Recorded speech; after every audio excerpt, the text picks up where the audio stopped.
All right, welcome back, guys, to opening 21 out of 30. Um, we're 9 days away from completing this challenge, and not really any good luck in the last few videos we've done.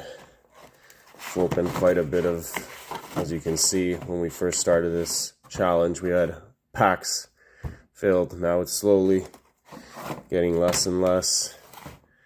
And chances are also getting less and less that we're actually going to hit a banger from either set. But we don't give up. So here it is. This is the one. 21 out of 30. We can stop.